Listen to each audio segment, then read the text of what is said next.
Obi Wan Kenobi is a piece of shit.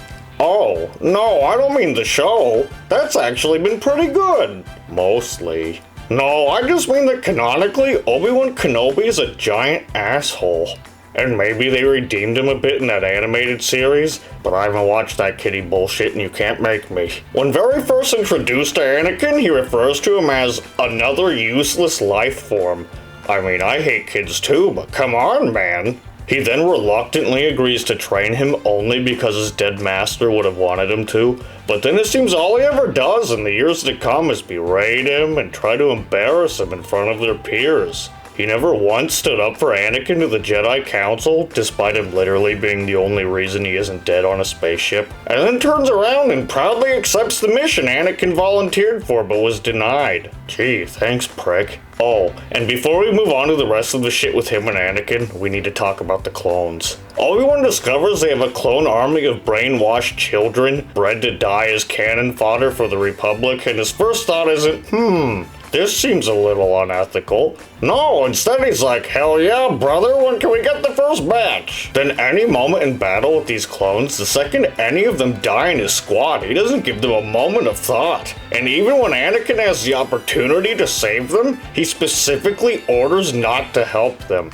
He is just totally unapologetically apathetic to their lives. But where were we? When Obi-Wan sees the hologram of Anakin killing everyone in the Jedi Temple, he doesn't once stop to question its legitimacy. He doesn't think to just talk to Anakin and figure out what's going on. He doesn't even think to have him stand trial after a thorough investigation. No, instead he immediately agrees to go kill this lifelong friend the second Yoda suggests it.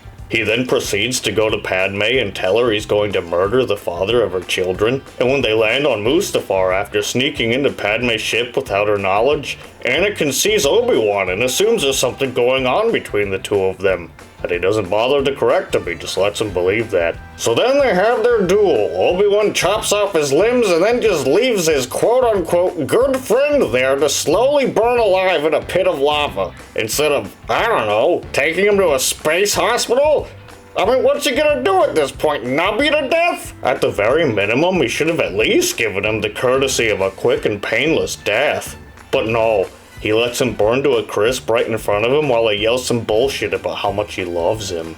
Then he jacks his lightsaber and GTFOs. Flash forward 20 years to when he becomes reacquainted with Luke. He tells him he doesn't remember ever owning a droid. Oh, you mean the droid that saved your ass countless times? The droid that was your companion for over 10 years? The droid that witnessed the death of Luke's mother and the birth of he and his sister? That droid? Yeah, don't recall. Then he tells Luke about how he and his father were the chummiest of chums, and that he wanted Luke to have his lightsaber when he was old enough. A nice gesture, sure, but obviously a lie. That conversation certainly never happened. I seem to recall the last thing he said to you being something more like, and he sends Luke off on a mission to kill his own father without disclosing that information to him at all. And by the way, doesn't even bother training him for more than a day or two to fight like the most powerful dude in the galaxy. No, why bother dedicating his life to that when he was far too busy training himself to become a space ghost and achieve immortality?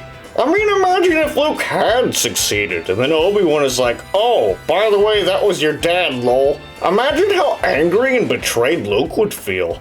Hell, someone would probably wind up turning to the dark side after something like that. Are you starting to see a pattern here? And after Luke finds out and decides he doesn't want to face him to the death, Obi-Wan just guilt trips him hardcore like, wow, way to let us all down. Thanks, kid. Like, for real, fuck this dude. What an absolute knobhead throughout the entire franchise. I think Obi-Wan was probably one of those twins that absorbed the other one in the womb. Except he probably did it on purpose somehow.